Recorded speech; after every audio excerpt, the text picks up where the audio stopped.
Okay, so you got your tea? I got my tea. It's almost cold now. I know, mine too. It just means I'm gonna have to brew another cup. Well, I brewed an entire pot, so... The hell is that sound? Oh, that's the pot. When you're using unfamiliar teapots. Are we gonna pick up some of Friday's Dorian Gray for the rest of the book? Well, I did, so... You did, okay. I got 2 ounces. Not much, but... Yeah. Well, the picture of Dorian Gray is not too terribly thick. 250 pages about. It's actually less. There is Earl Grey Imperial on Harney and Sons. Nice. It's black tea, oolong tea, and bergamot. The Earl Grey, it's black and bergamot. Basically. But they also added oolong. This one. Friday's green Earl Grey is actually a green tea with bergamot oil. I do not like green tea. I'm not, well, like I said, I'm ambivalent. This is Rettthebest and Kit Kinetic. I'm also known as Suzette Bannock. I'm not going to tell you what my real name is. You get to decide between the two. And Kelli. We are here with a re-recording of LiteraTea episode 1. Right, because we're that good. Thank you to all of the people on our Facebook page who have been patiently waiting for this. Right? Oh my god. I'm sorry, I haven't done editing in this particular capacity before. We had technical difficulties. We are re-recording the preface and chapter 1 of The Picture of Dorian Gray. Right. So, chapter 1, take 2. Right. To those who are unfamiliar with what this is, we are reading a book, commenting on the book, while drinking tea. Yep. My tea is Friday afternoon's green Earl Grey. And I'm not sure what Red is drinking today. Yeah, we're in different locations right now. I am drinking Simpson and Voila, the literary tea collection. Oh. Jane Austen's black tea. Ah. It is black tea, spearmint, lavender, and vanilla. Sounds yummy. It is. Mine is simply green tea and bergamot oil. But I've also doctored it with some half and half and honey. Yeah. I brewed an entire pot. So I have to doctor each and every cup. Yep. Well, that's how it goes. I've got another strainer full, essentially, of the green Earl Grey, steeping currently. The first time we recorded this, we used Friday afternoon's Earl Grey, right? It was a Lady Grey. That we somehow ended up making smoky. Yeah, I'm not sure how that happened. That's usually not the case with the Earl Grey or a Lady Grey. But skills. Well, I was the one who was doing the brewing, so I blame me. Okay, I blame you too. I'm drinking from my Zero Fox Given mug today. I'm drinking from my pressed amber glass teacup. Ooh. Snotty. Right. Awesome. Shall we get on to why we're actually here? Yeah. I'm the one who reads. I'm the one who comments and rambles. The preface. The artist is the creator of beautiful things. To reveal art and conceal the artist is art's aim. The critic is he who can translate into another manner or a new material his impression of beautiful things. The highest as the lowest form of criticism is a mode of autobiography. Those who find ugly meanings in beautiful things are corrupt without being charming. This is a fault. Yes, it is. Those who find beautiful meanings in beautiful things are the cultivated. For these, there is hope. Not much, but some. I think that's just 2020 in a nutshell. Abandon hope, all ye who enter here. Right. What is that from? That would be from Dante's Inferno, I believe, which is something we'll read at a later date. It's on our list. It is on our list. Speaking of lists, I am currently looking at lists of tea. Nice. Find something new while I doctor my next cup. Something new? How new? Well, did you find something new? What kind of teas are you looking at? I am looking at Harney and Sons. It was some people that were recommended by Karis on our Facebook page. Nice. She recommended Paris, Tower of London, and Vanilla Comoro. Comoro. As long as it's not a kombucha. Kombucha. Kombucha. Mushroom. Ew, yuck. It's essentially a fungus drink, which some people really like. And I am not a fan. But I'm not a fan of fungus in general. I'm not either. Anyways, back to the preface. Let's not get distracted. More than we're naturally inclined to. They are the elect to whom beautiful things mean only beauty.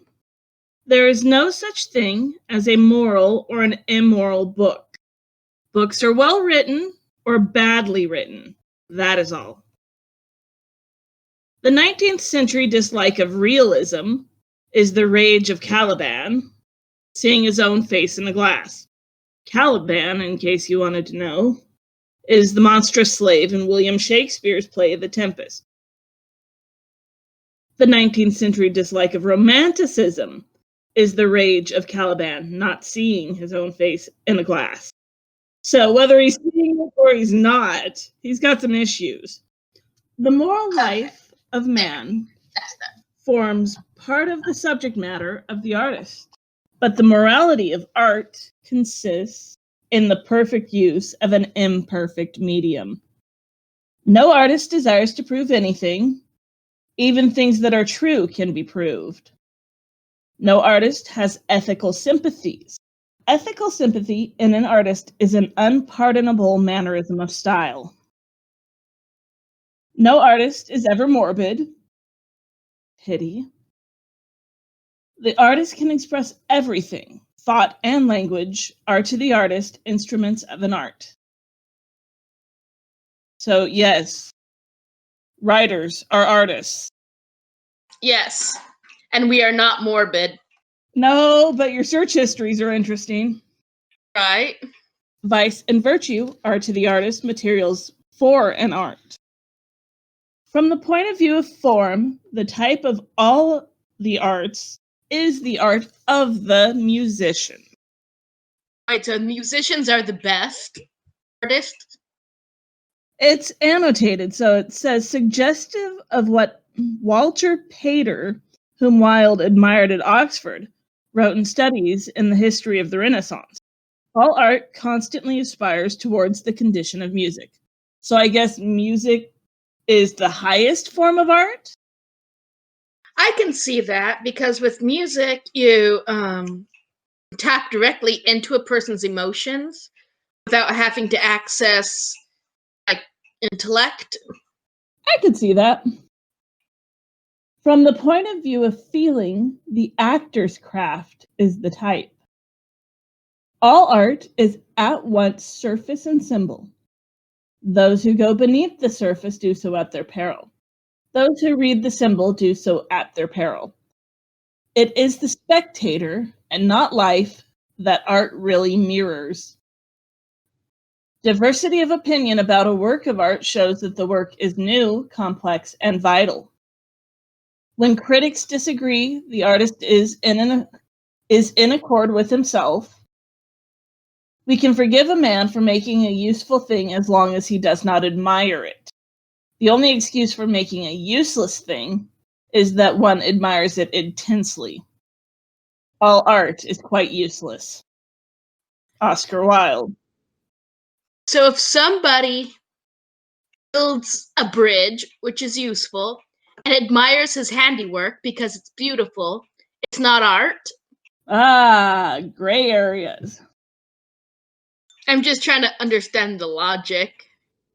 Yeah, well, I don't understand a lot of ancient logic, and granted, it's not super ancient. It's only, the 1800s? Yeah. It was only, 200 years ago? They still speak a similar form of English. Right, but meaning has changed and developed and broken away and disappeared when it comes to some words. Yeah.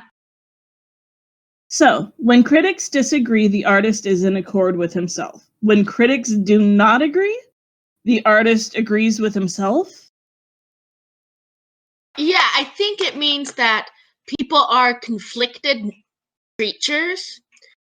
And so if people can see the conflict, then it means he understands himself. Yeah. We can forgive a man for making a useful thing as long as he does not admire it. So, make it useful, don't admire it. The only excuse for making a useless thing is that one admires it intensely. Okay. So, it's pretty to look at. Yeah. So painting is basically useless, but you can admire a painting. A Right. bridge is useful, so you cannot admire it because it cannot be a piece of art. So architecture is not art? Something. I guess architecture is kind of in that gray area, isn't it? Yeah.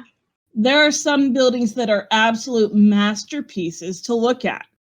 Right? And then there's some very gray, formless block buildings out there that are just clearly useful. Yeah. And then I think you start to kind of wander into the thoughts and ideologies of feng shui, which I don't understand that well. I know nothing of feng shui, except that it's the movement of currents or energies or something. Energies. Yep. Anyhow, that was the preface. Okay. Speaking of gray areas and architecture being in a gray area, would a teacup be in the gray area too? Or a teapot? Some of them are very pretty. Yes. There's both form and function there. Same with food. Some food is beautiful to look at, although I don't know why anybody would want to eat food that exists merely for beauty, but... Well, it's better than a goulash, which looks rather drab and unappetizing. Because the way our senses are set up, the better it looks, the better it smells, the more likely we are to be able to eat it. When you encounter something that doesn't look appetizing, doesn't feel right in your mouth, doesn't smell right, it's going to trigger a response that is to evict it, which is probably a primal response. Lizard brain. Yep. That hindbrain kicking in and saying, this is probably poisonous, I'm going to spit it out. Right. But I mean, like, culinary arts can be beautiful as well as functional. So, according to the preface, what would those be? Like architecture, teacups and teapots. And if you agree that music itself is art, then what about teaching songs? Like those little songs you teach children in order to help them remember something. See, there you go again, form and function. Yeah. So I'm going to disagree with Oscar when he says that all art is quite useless. Yeah. I disagree too. On the condition that there's actually 3 types. There's art, non-art, and functional art. Right. If we get down to it and consider this past year and all of its trials and tribulations, what was it that helped so many people through quarantine? Art. Yep. Every one of those YouTubers out there, podcasters out there, entertaining people, helping people forget that, hey, this is not normal for us. This is nowhere in our normal. It's not part of our social contract. Right? Humans are social. Incredibly. Shall we move on to chapter 1? Sure. Okay, chapter 1. The studio was filled with the rich odor of roses, and when the light summer wind stirred amid the trees of the garden, there came through the open door the heavy scent of the lilac, or the more delicate perfume of the pink flowering thorn. From the corner of the divan of Persian saddlebags on which he was laying, smoking, as was his custom, innumerable cigarettes, Lord Henry Wotton could just catch the gleam of the honey-sweet and honey-colored blossoms of the laburnum, which is a poisonous shrub that bears drooping clusters of yellow flowers. Because old stories tell us how to poison people. Right. Whose tremulous branches seemed hardly able to bear the burden of a beauty so flame-like as theirs. I've never seen yellow as a flame-like color. I haven't either, unless it's by something that's red. Mm-hmm. Isn't Persian stuff mostly reddish tinged? Tends to be kind of jewel tones. Yeah. So maybe that divan is jewel toned and reflecting onto the yellow. But Lord Henry Wotton could just catch the gleam of the honey-sweet, honey-colored blossoms of the laburnum. So it's not right there next to the saddlebags. Yeah, true.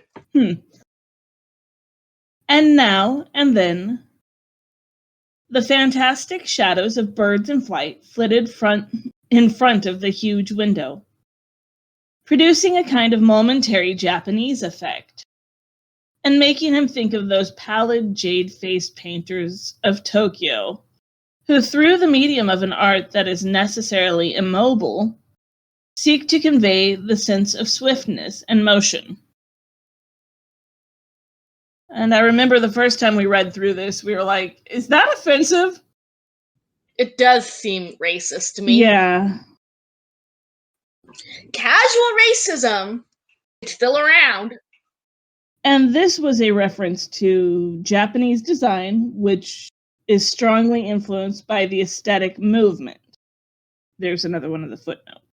Sullen murmur of the bees shouldering their way through the long, unmown grass, or circling with monotonous insistence around the dusty gilt horns of the straggling woodbine, seemed to make the stillness more oppressive. The dim roar of London was like the bourdon note of a distant organ. In the center of the room, clamped to an upright easel, stood the full-length portrait of a young man of extraordinary personal beauty, and in front of it, some little distance away, was sitting the artist himself, Basil Hallward, whose sudden disappearance some years ago caused, at the time, such public excitement and gave rise to so many strange conjectures. Okay, according to what I just read, this is a quote from a site, which I need to send you at some point so we can put it into the description or whatever. But it says, much of the material that Stoddart cut from the homoerotic nature of Basil Hallward's feelings for Dorian Gray are more vivid and explicit than either of the two subsequent published versions, or else it accentuates elements of homosexuality in Dorian Gray's own makeup. Uh-huh. So Basil is the gay one. And Stoddart, I'm not pronouncing that correctly, but is the editor, publisher person. Mm-hmm. Evidently, you can find the vividly explicit gay parts if you look for the right books. Original transcript. Mm-hmm. So Basil's the gay one. Aha. Basil is our artist. Yes. Which makes sense. As the painter looked at the gracious and comely form he had so skillfully mirrored in his art, a smile of pleasure passed across his face and seemed about to linger there. But he suddenly started up and, closing his eyes, placed his fingers upon the lids as though he sought to imprison within his brain some curious dream from which he feared he might awake. "It is your best work, Basil. The best thing you've ever done," said Lord Henry languidly. "You must certainly send it next year to the Grosvenor." Grosvenor? Grosvenor. It was Grosvenor. Yes, it was. Which is a square. It is a swear. Square. It is a swear. It may be a swear or may have been. Yeah. Words. I'm Grosvenor. Grosvenor you. The Academy is too large and too vulgar. See, I told you it was a swear. Right. No, the Academy is a swear. Uh-huh. Not the Grosvenor. Whenever I've gone there, there have been either so many people that I have not been able to see the pictures, which was dreadful, or so many pictures that I have not been able to see the people, which is worse. The Grosvenor is really the only place. "I don't think I shall send it anywhere," he answered, tossing his head back in that odd way that used to make his friends laugh at him at Oxford. "No, I won't send it anywhere." Lord Henry elevated his eyebrows and looked at him in amazement through the thin blue wreaths of smoke that curled up in such fanciful whorls from his heavy, opium-tainted cigarette. "Don't do drugs, kids." Nope. PSA. It does mean what I think it means, yes. It's a public service announcement. Yes. Yes. "Not send it anywhere? My dear fellow, why? Have you any reason? What odd chaps you painters are." It's also a prostate exam. Just saying a prostate specific antigen, which is something in your blood. So, a blood test prostate exam thing. PSA. I have no idea how we ended up anywhere near prostate exams. No, I looked up PSA and that's what popped up. Oh, yeah. So for all you nurses out there, we're talking public service announcement, not prostate exam. Don't do drugs, prostate exam. What, wait, prostate antigen. Sorry. You do anything in the world to gain a reputation. As soon as you have one, you seem to want to throw it away. It is silly of you, for there is only one thing in the world worse than being talked about, and that is not being talked about. A portrait like this would set you far above all the young men in England, and make the old men quite jealous, if old men were ever capable of any emotion. They are. Burn. He has, like, this hatred for older people. Yeah.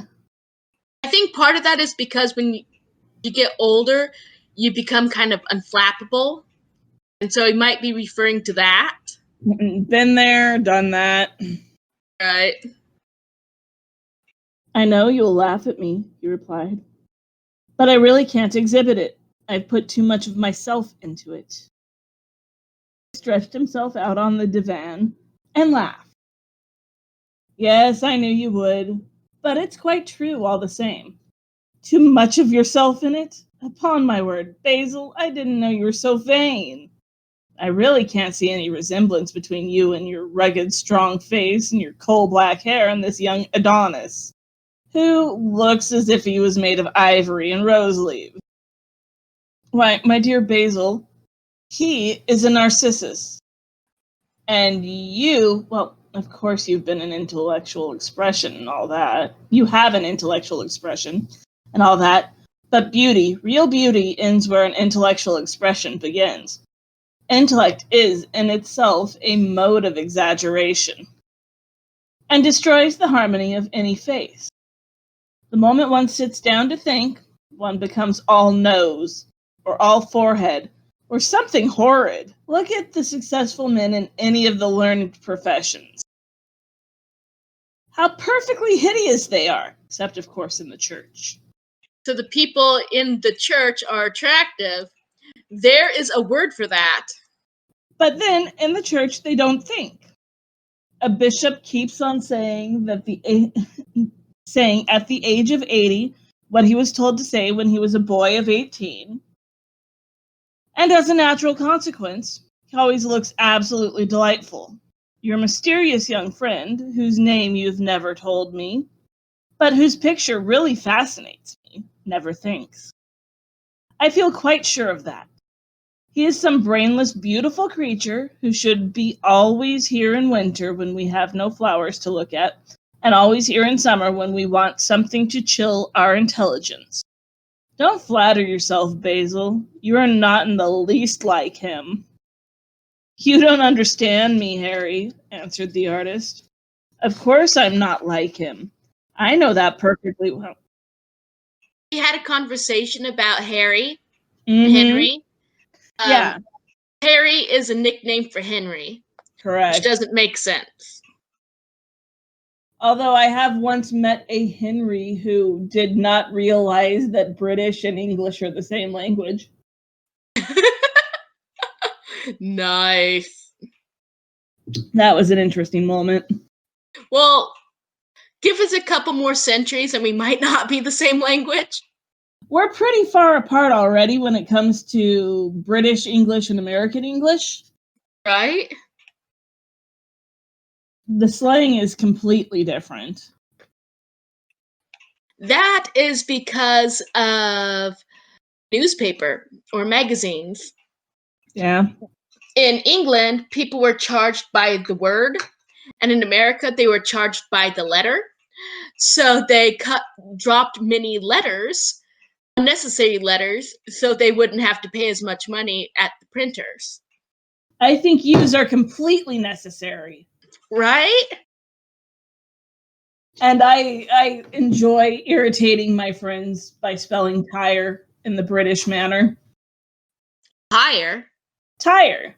T-Y-R-E. Understand me, Harry, answered the artist. Of course I'm not like him. I know that perfectly well. Indeed, I should be sorry to look like him. You shrug your shoulders. I am telling you the truth. There is a fatality about all physical and intellectual distinction. The sort of fatality that seems to dog through history the faltering steps of kings. It is better not to be different from one's fellows. The ugly and the stupid have the best of it in this world. They can sit at their ease and gape at the play. If they know nothing of victory, they are at least spared the knowledge of defeat. They live as we all should live, undisturbed, indifferent, and without disquiet. They neither bring ruin upon others, nor ever receive it from alien hands. I'm pretty sure in this case they were not talking extraterrestrials. Why not? You might be talking about your car. Maybe. Missy looks a little worse for the wear. Missy's still beautiful. Yeah. Your rank and wealth, Harry, my brains, such as they are, my art, whatever it may be worth, Dorian Gray's good looks. We shall all suffer for what the gods have given us. Suffer terribly. Dorian Gray, is that his name? Asked Lord Henry, walking across the studio towards Basil Hallward. Yes, that is his name. I didn't intend to tell you. But why not? Oh, I can't explain.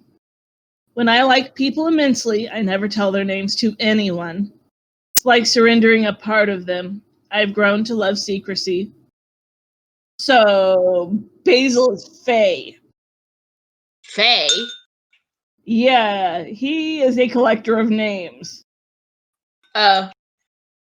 Oh, got it, Faye. Took me a while. Faye isn't a... F-8. Faye isn't a fairy. Yeah, we kind of established that he's supposed to be gay. So what does that have to do with anything? Because apparently he's a magical being also who collects names. Right? Okay, then. Ha, I found it. Oh? Hierophilia. Okay. Harry is a hierophiliac. Hierophiliac?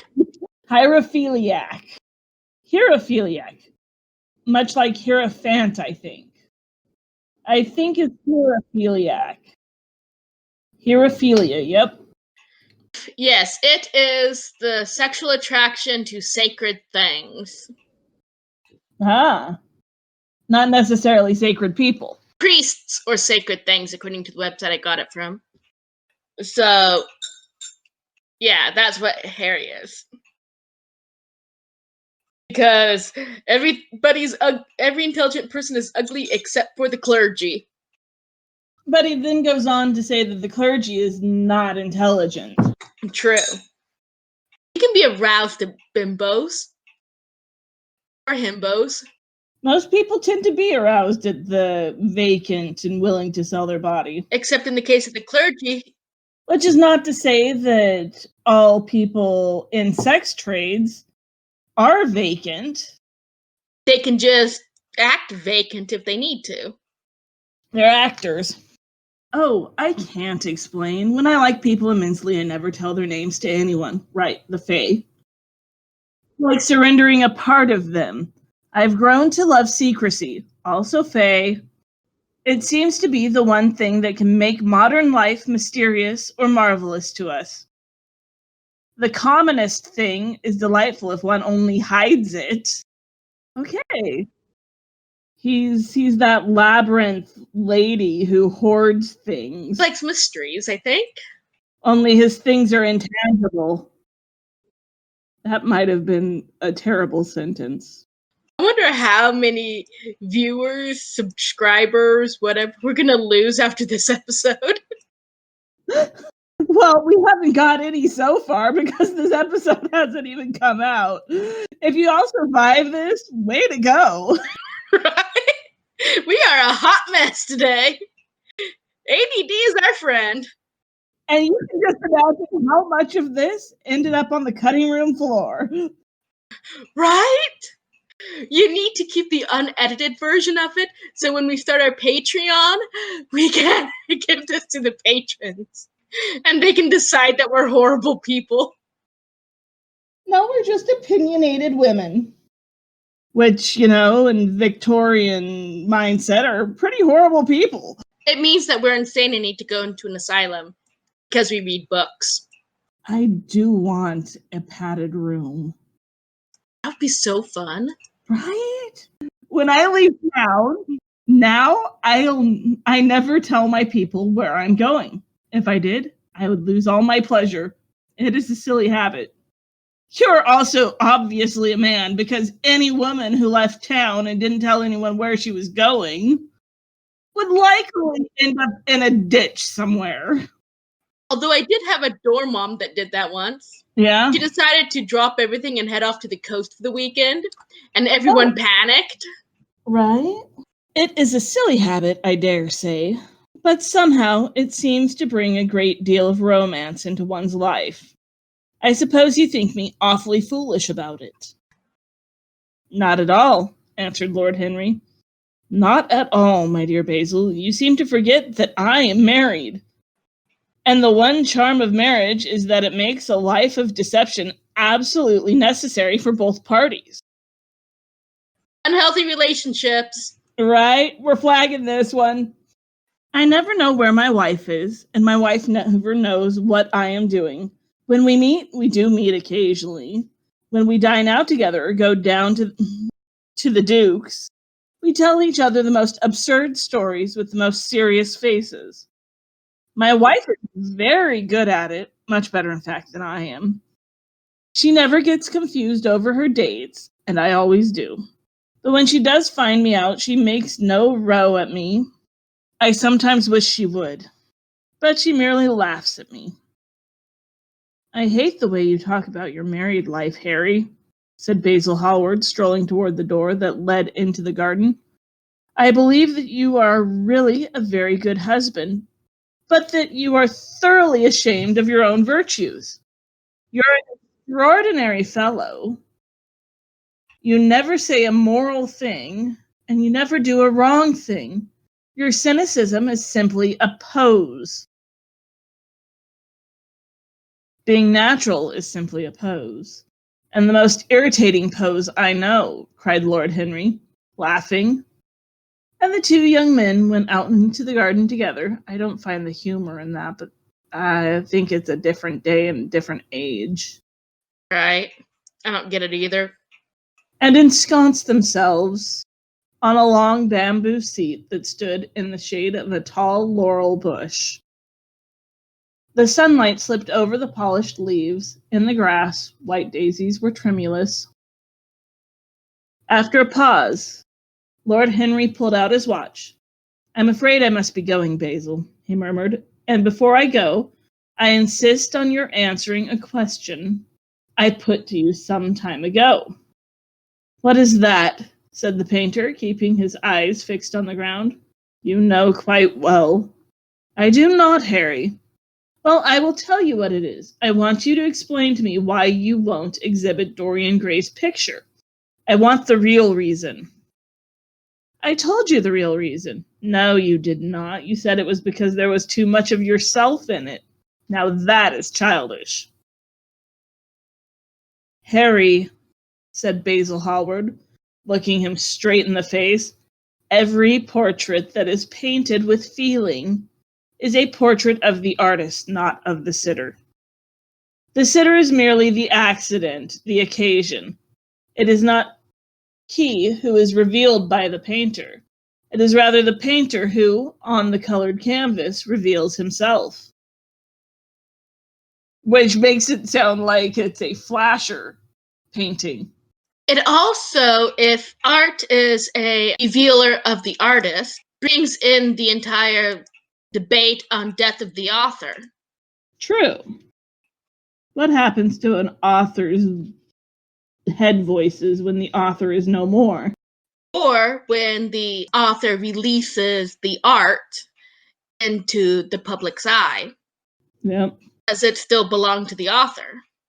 It is an intellectual property in that case, which does belong to the author unless they choose to release that particular ownership. I don't mean legality.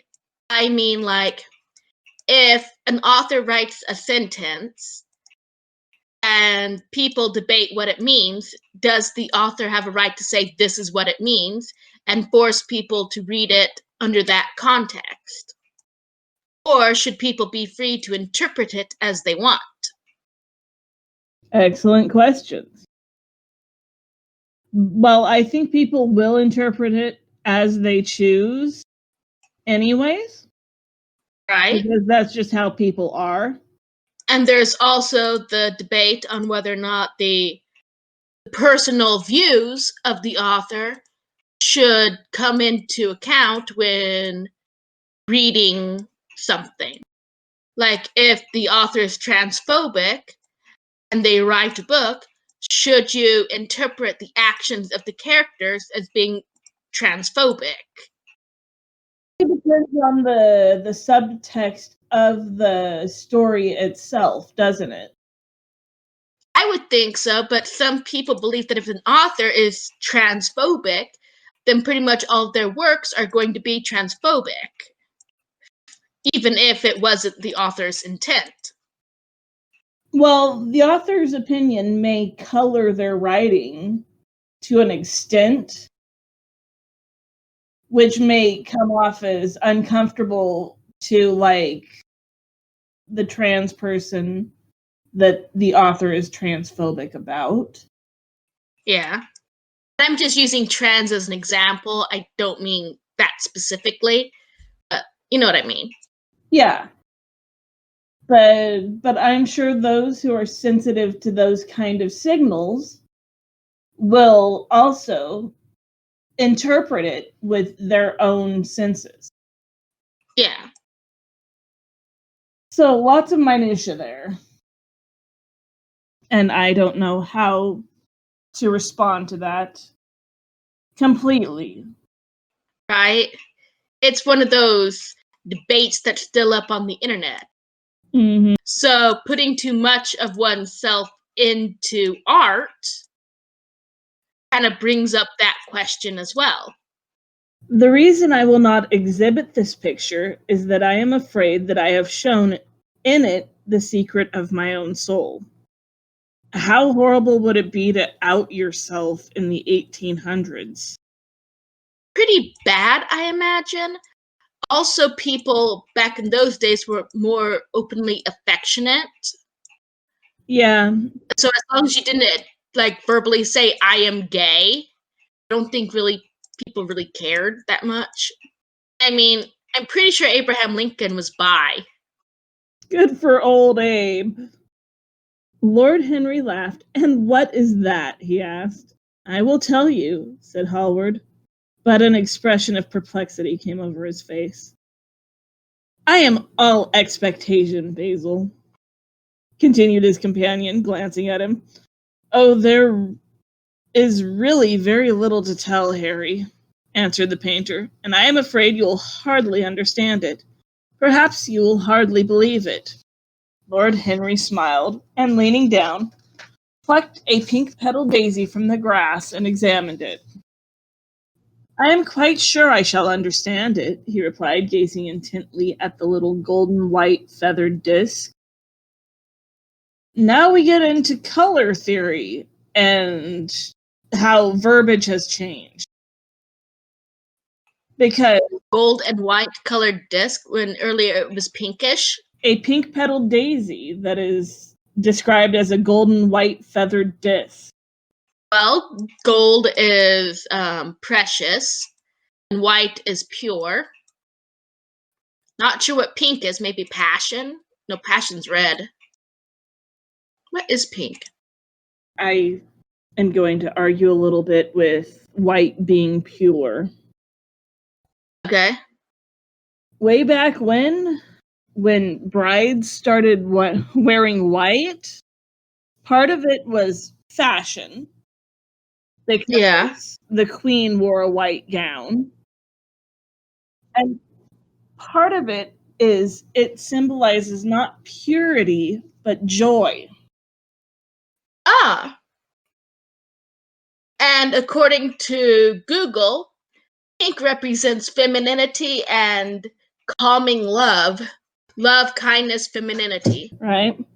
But a lot of that, I think, is just a change in verbiage.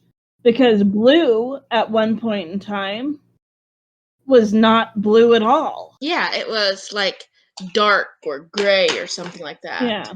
That's why in, like, if you translate the Odyssey or Iliad, they never call Athena blue-eyed. They call her dark-eyed. Mm-hmm. And there's parts of the world where I don't have a word for blue. It's just another shade of green. Right. And they also describe the seas in, like, the Odyssey as wine dark. Yep. And as for believing things, I can believe anything provided that it is incredible. So he can't believe things that are not incredible. The sky is cloudy. That's not incredible. He doesn't believe it. Yep. The wind shook some blossoms from the trees, and the heavy lilac blooms with their clustering stars moved to and fro in the languid air. A grasshopper began to cheer up by the wall, and like a blue thread, a long, thin dragonfly floated past on its brown gauze wings. Lord Henry felt as if he could hear Basil Hallward's heart beating and wondered what was coming. "The story is simply this," said the painter after some time. "2 months ago, I went to a crush, a crowded party, at Lady Brandon's. You know, we poor artists have to show ourselves in society from time to time, just to remind the public that we are not savages. With an evening coat and a white tie, as you told me once, anybody, even a stockbroker, can gain a reputation for being civilized." I love that stockbrokers aren't civilized in the 1800s. Right? I think a lot of that has to do with the changing of what's important in a career. Yeah. Or like the importance of a career. Like a long time ago, not a long time ago really, but like decades ago, a lawyer was like the pinnacle of what you could be career-wise. And nowadays, anybody and their grandmother can be a lawyer. You just take a quick online course. So lawyers aren't that all spectacular nowadays. Lawyers are considered scum, even though they're well-paid scum. Yeah. Which is a rather pathetic thing to say about our incoming vice president, as well as many previous presidents. Well, after I had been in the room about 10 minutes talking to huge, overdressed dowagers and tedious academicians, I suddenly became conscious that someone was looking at me. I turned halfway around and saw Dorian Gray for the first time. When our eyes met, I felt that I was growing pale. A curious sensation of terror came over me. I knew that I had come face to face with someone whose mere personality was so fascinating that if I allowed it to do so, it would absorb my whole nature, my whole soul, my very art itself. I did not want any external influence in my life. You know yourself, Harry, how independent I am by nature. Love at first sight. Yeah, I have always been my own master. Had at least always been so till I met Dorian Gray. Then, but I don't know how to explain it to you. Something seemed to tell me I was on the verge of a terrible crisis in my life. Yes, love is a crisis. Yes, it is. I had a strange feeling that fate had in store for me exquisite joys and exquisite sorrows. I grew afraid and turned to quit the room. It was not conscience that made me do so. It was a sort of cowardice. I take no credit to myself for trying to escape. Conscience and cowardice are really the same things, Basil. Conscience is the trade name of the firm. That is all. Conscience is the trade name of the firm. Wilde uses a similar construction in his 1883 play, The Duchess of Padua. I'm not sure I pronounced that right. Conscience is but the name which cowardice, fleeing from battle, scrawls upon its shield. I don't believe that, Harry, and I don't believe you do either. However, whatever was my motive, and it may have been pride, for I used to be very proud, I certainly struggled to the door. There, of course, I stumbled against Lady Brandon. "You're not going to run away so soon, Mr. Hallward!" she screamed out, her curiously shrill voice. Yes, she's a peacock and everything but beauty. That is such an insult. A beautiful bird. Especially since a peahen really is ugly. And their voices are just atrocious. Right? If you've never seen a peahen, you should really look one up. Or heard a peacock. Oh, I used to live with peacocks as a teenager fowl where I lived, including peacocks and peahens and ducks and swans, most of which were just evil, evil birds. Yeah. I could step on my soapbox about geese. I'll keep it short. Geese are evil. I think everybody knows that. It's like a meme at point. What I find hilarious is Hera, the goddess of jilted lovers. Well, okay, that's not actually what she's the goddess of. But, I mean, with Zeus as her husband, might as well be. Right. Her animal is a peacock, Mm-hmm. which means she's A, has a horrible voice, B, is prideful, C is beautiful, and D is male. Yeah. Yes, she is a peacock and everything but beauty, said Lord Henry, pulling the daisy to bits with his long, nervous fingers. I could not get rid of her. She brought me up to royalties and people with stars and garters, which is the insignia of the English knighthood, and elderly ladies with gigantic tiaras and parrot noses. She spoke of me as her dearest friend. I had only met her once before, but she took it into her head to lionize me. I believe some picture of mine had made a great success at the time, at least had been chattered about in the penny newspapers, which is the 19th century standard of immortality. Suddenly I found myself face to face with the young man whose personality had so strangely stirred me. We were quite close, almost touching. Our eyes met again. It was reckless of me, but I asked Lady Brandon to introduce me to him. Perhaps it was not so reckless after all. It was simply inevitable. We would have spoken to each other without any introduction. I am sure of that. Dorian told me so afterward. He too felt that we were destined to know each other. Carnally. It's love. It's love. Or at least lust. In many cases, lust comes first and love comes later. Yeah. Although it can be reversed. It can be. Demisexuals looking at you. And how did Lady Brandon describe this wonderful young man? Asked his companion. I know she goes in for giving a rapid précis of all her guests. I remember her bringing me up to a truculent and red-faced old gentleman, covered all over with orders and ribbons, and hissing into my ear in a tragic whisper, which must have been perfectly audible to everybody in the room, the most astounding details. I simply fled. I like to find out people for myself. But poor Lady Brandon treats her guests exactly as an auctioneer treats his goods. She either explains them entirely away, Which is a horrible thing to do. or tells one everything about them except what they want to know. Poor Lady Brandon, you are hard on her, Harry, said Hallward listlessly. My dear fellow, she tried to found a salon and only succeeded in opening a restaurant. Nice. And we mean salon as in like a tea shop sort of thing, not a hair salon. The end note for that particular line, she tried to found a salon and only succeeded in opening a restaurant. Wilde would later snipe of the playwright and author Andrei Raflovich. He came to London to open a salon, but succeeded only in opening a saloon. Raflovich became the lifetime companion of John Gray, the working class boy widely considered to be Wilde's first homosexual passion. Well then, was that jealousy speaking? Maybe.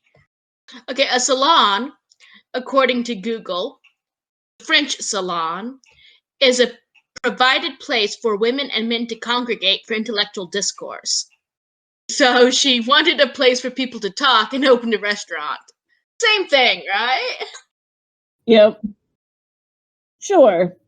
How could I admire her? But tell me, what did she say about Mr. Dorian Gray? Oh, something like charming boy, poor dear mother, and I absolutely inseparable. Quite forget what he does, afraid he doesn't do anything. Oh yes, plays the piano, or is it the violin? Dear Mr. Gray? Neither of us could help laughing, and we became friends at once. Laughter is not at all a bad beginning for a friendship, and it is far the best ending for one, said the young lord, plucking another daisy. Hallward shook his head.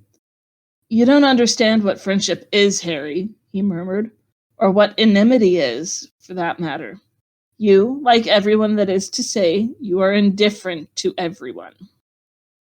How horribly unjust of you, cried Lord Henry, tilting his hat back and looking up at the little clouds that, like raveled skeins of glossy white silk, were drifting across the hollow turquoise of the summer sky. Pretty words. It does paint an image. I'm trying to figure out what daisies are in flower speak. Oh. Well, that depends on your book. And of course, what time period.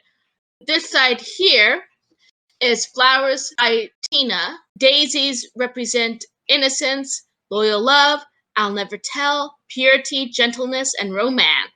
Uh-huh. So, subtext. Romance. People consider this like horror and fantasy. It's just a romance novel. Right? Starts off as a romance novel. Yes, horribly unjust of you. I make a great difference between people. I choose my friends for their good looks, my acquaintances for their good characters, and my enemies for their good intellects. A man cannot be too careful in the choice of his enemies. I have not got one who is a fool. They are all men of some intellectual power, and consequently, they all appreciate me. Is that very vain of me? I think it is rather vain. I should think it is, Harry, but according to your category, I must be merely an acquaintance. My dear old Basil, you are much more than an acquaintance, and much less than a friend, a sort of brother, I suppose. Oh, brothers, I don't care for brothers. My elder brother won't die, and my younger brothers seem never to do anything else. Poor Basil. Harry, exclaimed Hallward, frowning. My dear fellow, I'm not quite... But I can't help detesting my relations. I suppose it comes from the fact that none of us can stand other people having the same faults as ourselves. I quite sympathize with the rage of the English democracy against what they call the vices of the upper orders. The masses feel that drunkenness, stupidity, and immorality should be their own special property, and that if any one of us makes an ass of himself, he is poaching on their preserves. When poor Southward got into the divorce court, their indignation was quite magnificent, and yet I don't suppose that 10% of the proletariat live correctly. I don't agree with a single word that you have said, and what is more, Harry, I feel sure you don't either. Lord Henry stroked his pointed brown beard, okay, classic villain moment, Right. and tapped the toe of his patent leather boot with a tasseled ebony cane. How English you are, Basil. That is the second time you've made that observation. If one puts forward an idea to a true Englishman, always a rash thing to do, he never dreams of considering whether the idea is right or wrong. The only thing he considers of any importance is whether one believes it oneself. Now, the value of an idea has nothing whatsoever to do with the sincerity of the man who expresses it. Indeed, the probabilities are that the more insincere the man is, the more purely intellectual will the idea be. As in that case, it will not be colored by either his wants, his desires, or his prejudices. However, I don't propose to discuss politics, sociology, or metaphysics with you. I like persons better than principles. I like persons with no principles better than anything else in the world. According to a different site, this one, allflorist.co.uk, Daisy represents loyal love, gentleness, and innocence. Oh. Maybe it's love and innocence that we should be looking at? Perhaps. Because it's the beginning of the book, so you expect people to be more innocent than they will be at the end of the book? More than likely. I like persons with no principles better than anything else in the world. Tell me more about Mr. Dorian Gray. How often do you see him? I couldn't be happy if I didn't see him every day. He is absolutely necessary to me. How extraordinary! I thought I'd never care for anything but your art. He is all my art to me now, said the painter. And I sometimes think, Harry, that there are only two eras of any importance in this world's history. The first is the appearance of a new medium for art. And the second is the appearance of a new personality for art also. What the invention of oil painting was to Venetians, I got no idea how to pronounce that. I tend to read a couple words ahead when I'm reading out loud. I will tell you who it was, but I will not tell you how to pronounce it because more funny accent marks. The beautiful young man who was the favorite of the Roman Emperor Hadrian. It looks like Antonius. Antonius? He died before his 20th birthday and was deified on Hadrian's orders, being worshipped in both the Greek East and Latin West, sometimes as a god, sometimes as merely a hero. Oh, he died on Halloween. Aw. Actually, it was the day before Halloween. So you say it has the double dot, Right. but that isn't a spelling in Greek. So they took the Greek name and Frenchified it or something. Probably. They're saying it with an accent. Was it above the I? It was above the U. Antonius is Antinous without the two dots, or Antinoo with the two dots S. So I think when they spelled it in Dorian Gray, they combined the two spellings. Maybe. And that mark is a diaeresis, often placed over the second of two adjacent vowels, which otherwise make a diphthong, forming one speech sound, to indicate the vowels are pronounced in separate syllables, as in the French naïve, and its derivatives. It may also be placed over a vowel to indicate it is pronounced in a separate syllable, as in the family name Bronte or Zoe. It also occurred in words having adjacent vowels that are the same to indicate they sound separately rather than blended, as in cooperate or reestablish. Okay. So it's probably just an old spelling of that name. Diaeresis is from a Greek word meaning literally the act of dividing. Okay. Ah, that's what it was. I was thinking of the umlaut, which is a diacritic mark in Germanic languages. It's the same thing. I was going to say it sounded Germanic. Oh yeah, the umlaut. Yeah. Is the funny little diaeresis that appears over the U in Führer. In orthography, the umlaut may be replaced by an E following the vowel, such as Führer. Umlaut's a combination of the German meaning around or transforming, and laut, which is sound. In this case, it would be a separating form rather than the Germanic umlaut. And Antonius. Yeah. We're going to call him Anthony. Okay. Sounds good to me. Let's see. The face of Anthony was to the late Greek sculpture, and the face of Dorian Gray will someday be to me. It's not merely that I paint from him, draw from him, sketch from him. Of course, I've done all that. He is much more to me than a model or a sitter. I won't tell you that I am dissatisfied with what I've done of him, or that his beauty is such that art cannot express it. There is nothing that art cannot express. And I know that the work I have done since I met Dorian Gray is good work, is the best work of my life. But in some curious way, I wonder, will you understand me? His personality has suggested to me an entirely new manner in art, an entirely new mode of style. I see things differently. I think of them differently. I can now recreate life in a way that was hidden from me before. A dream of form in days of thought. Who is it who says that? I forget. But it is what Dorian Gray has been to me. The merely visible presence of this lad, for he seems to me little more than a lad, though he's really over 20, his merely visible presence. Ah, I wonder, can you realize all that means? I love the double that, which is a fairly unique thing, I think, in the English language. Having to use that twice?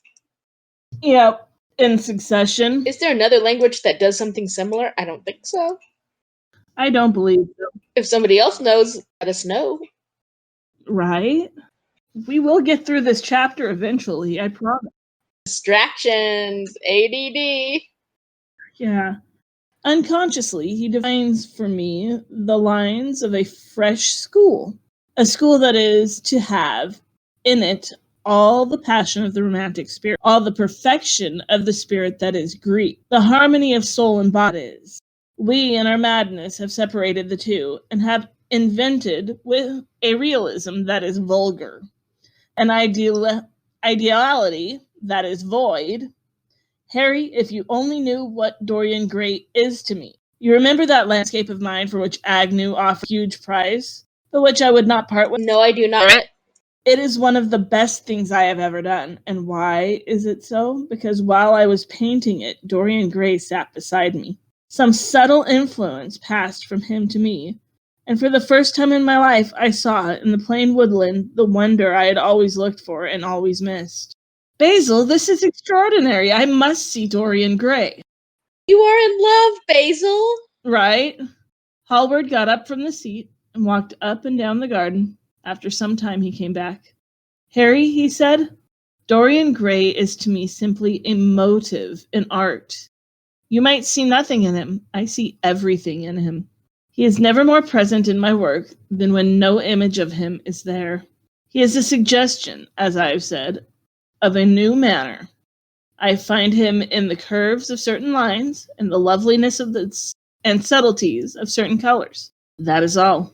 Then why won't you exhibit his portrait? Asked Lord Henry. Because without intending it, I have put into it some expression of all this curious artistic idolatry, of which, of course, I have never cared to speak to him.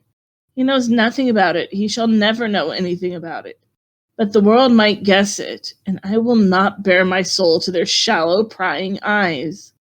My heart shall never be put under their microscope. There is too much of myself in the thing, Harry, too much of myself. Poets are not so scrupulous as you are. They know how useful passion is for publication. Nowadays, a broken heart will run to many editions. I hate them for it, cried Hallward. An artist should create beautiful things, but should put nothing of his own life into them. We live in an age when men treat art as if it were meant to be a form of autobiography. We have lost the abstract sense of beauty. Someday I will show the world what it is, and for that reason the world shall never see my portrait of Dorian Gray. I think you are wrong, Basil. But I won't argue with you. It is only the intellectually lost who ever argue. Tell me, is Dorian Gray very fond of you? The painter considered for a few moments. He likes me, he answered after a pause. Oh, God, that's like the teenage girl response. Right? Does he like you? He likes me, but you can almost hear the but there. Right? He likes me, he answered after a pause. I know he likes me. Of course I flatter him dreadfully. I find a strange pleasure in saying things to him that I know I shall be sorry for having said. As a rule, he is charming to me, and we sit in the studio and talk of 1,000 things. Now and then, however, he is horribly thoughtless, and seems to take a real delight in giving me pain. Then I feel, Harry, that I have given away my whole soul to someone who treats it as if it were a flower to put in his coat, a bit of decoration to charm his vanity, an ornament for a summer's day. Which brings to mind all the flower talk. Yeah. Well, it was a method of communication. No, I mean how the book brought forth images of flowers repeatedly. Right. The daisy and those yellow flame flowers outside the window. The poisonous things. Yes. Laburnum. Which is also meaningful because all the flowers, because flowers are poisonous, so maybe the love is poisonous. Very likely. Based on what else I know of the story, and because how many bad relationships has already popped up so far in the story. I mean, I wouldn't think Dorian and Basil have a good romantic relationship. I don't know. And Harry and his wife have a bad relationship. Or at least a dishonest relationship. Right. That is in, like, not extremely healthy. Yeah. The poisoned flowers. Laburnum. Find that interesting. Yeah. But again, it was written in the 1800s. Yeah. Which lends itself to the language. The language of flowers, because I think that's when it came about. Lorography? It was certainly most used to convey certain messages. Yeah. Which would often get confused because people were reading from two different books for their meanings. Right. Or more than two different books. Right. Days in summer, Basil are apt to linger, murmured Lord Henry. Perhaps you will tire sooner than he will. It is a sad thing to think of, but there is no doubt that genius lasts longer than beauty. In the silly hope of keeping our place, the thoroughly well-informed man, that is the modern ideal, and the mind of the thoroughly well-informed man is a dreadful thing. It is like a bric-a-brac shop, all monsters and dust, with everything priced above its proper value. I think you will tire first. All the same, someday you will look at your friend, and he will seem to you to be a little out of the drawing, or you won't like his tone of color or something. You'll bitterly reproach him in your own heart, and seriously think that he has behaved very badly to you. The next time he calls, you will be perfectly cold and indifferent. It will be a great pity, for it will alter you. What you have told me is quite a romance of art, one might call it. And the worst of having a romance of any kind is that it leaves one's son so unromantic. Harry, don't talk like that. As long as I live, the personality of Dorian Gray will dominate me. You can't feel what I feel. You change too often. Ah, my dear Basil, that is exactly why I can feel it. Those who are faithful know only the trivial side of love. It is the faithless who know love's tragedies. He struck a light on a dainty silver case and began to smoke a cigarette with a self-conscious and satisfied air, as if he had summed up the world in a phrase. There was a rustle of chirruping sparrows in the green lacquer leaves of the ivy, and the blue cloud shadows chased themselves across the grass like swallows. How pleasant it was in the garden, and how delightful other people's emotions were. Much more delightful than their ideas, it seemed to him. One's own soul and the passions of one's friends, those were the fascinating things in life. He pictured to himself with silent amusement the tedious luncheon that he had missed by staying so long with Basil Hallward.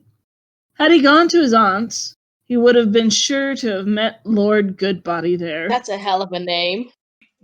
Right? And the whole conversation would have been about the feeding of the poor and the necessity for model lodging houses. Each class would have preached the importance of those virtues, for whose exercise there was no necessity in their own lives. The rich would have spoken on the value of thrift, the idle grown eloquent over the dignity of labor. It was charming to have escaped all that, as he thought of his aunt.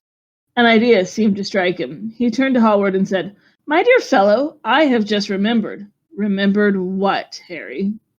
"Where I heard the name Dorian Gray." "Where was it?" asked Hallward with a slight frown. "Don't look so angry, Basil. It was at my Aunt Lady Agatha's. She told me she had discovered a wonderful young man who was going to help her in the East End, the poorest section of London, and that his name was Dorian Gray. I am bound to state she never told me he was good-looking. Women have no appreciation of good looks. At least good women have not. She said that he was very earnest and had a beautiful nature. I at once pictured to myself a creature with spectacles and lank hair, horribly freckled, and tramping about on huge feet. I wish I had known it was your friend. I am very glad you didn't, Harry." "Why?" "I don't want you to meet him." "You don't want me to meet him?" "No." "Mr. Dorian Gray is in the studio, sir," said the butler. "You must introduce me now," cried Lord Henry, laughing. The painter turned to his servant, who stood blinking in the sunlight. "Ask Mr. Gray to wait, Parker. I shall be in a few moments." The man bowed and went up the walk. Then he looked at Lord Henry. "Dorian Gray is my dearest friend," he said. "He has a simple and a beautiful nature. Your aunt was quite right in what she said of him. Don't spoil him. Don't try to influence him. Your influence would be bad. The world is wide and has many marvelous people in it. Don't take away from me the one person who gives my art whatever charm it possesses. My life as an artist depends on him. Mind, Harry, I trust you. He spoke very slowly, and the words seemed wrung out of him almost against his will. What nonsense you talk, said Lord Henry, smiling, and taking Hallward by the arm. He almost led him into the house. And lo, we have finished chapter 1. Okay, I want to talk a bit about the sentence, women have no appreciation for beauty, or at least wise good women don't. Right. I think that's true with all people when it comes to people, if that makes any sense. If a person is a good person, they don't care what another person looks like. Right. So that is a sentiment I completely agree with. Okay. What else have we got? Did you pick up on anything through this reading that you didn't get the first one? Most of the last half of the chapter. The initial read through, I was just simply reading. I wasn't actually thinking about what I was reading. Yeah. That happens to me sometimes when I read aloud. There is humor in this book. Right? But the humor is kind of older than our understanding in some places. Yeah, and it's very British in others. Right? I'm happy to understand British dry humor. Right. But then there's some language that has just gone so far out of style and use that it doesn't hold any meaning or humor. Yeah. This has been episode 1 of Novelty. Chapter 1 of Dorian Gray. Next week, we will take a little break from Dorian Gray and learn some new words, read a fairy tale, talk about mythology, and just generally decompress a little bit. Yeah. If the Lit Bits episode isn't done being edited by the time we need to upload something, we might do chapter 2 of Dorian Gray instead. Yeah. Bye!